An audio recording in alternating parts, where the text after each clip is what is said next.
Sorry, but Mr. Pramod was pleased.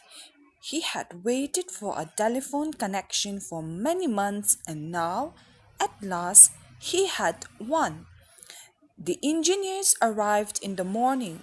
They drilled holes in the wall, fitted a tiny black box, pulled cables through the holes, and connected these to a tall pole outside the house.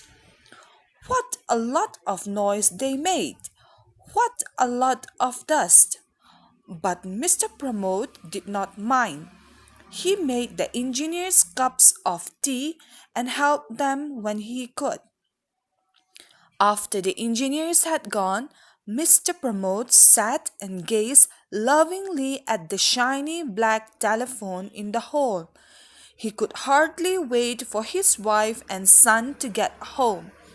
Mr. Pramod picked up the phone and put it to his ear. Hello, hello, he said. Yes, it's Pramod here. How nice of you to call.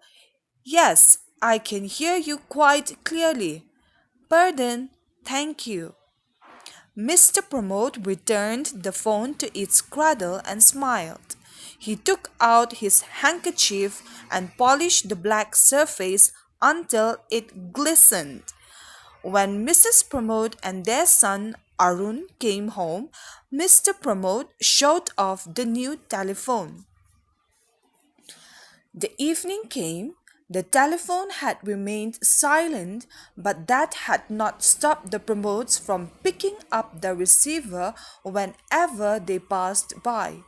Hello, they would say, and then carefully replace the receiver. Later, when they were all sitting down to dinner, the phone did ring. Brr, brr, brr, brr, went the telephone.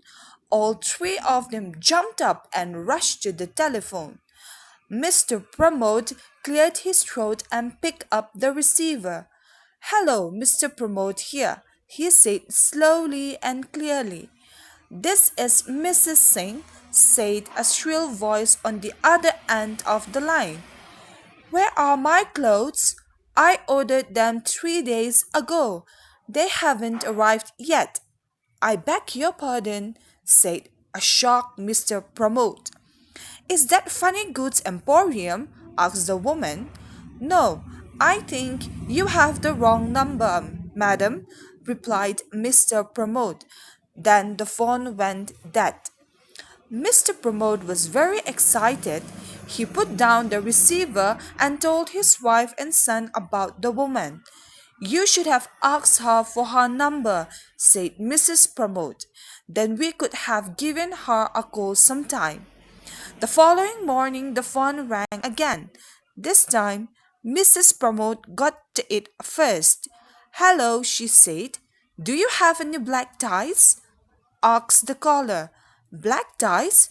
Asked Mrs. Pramod, puzzled. Yes, black ties, replied the caller. I don't think so, said Mrs. Pramod.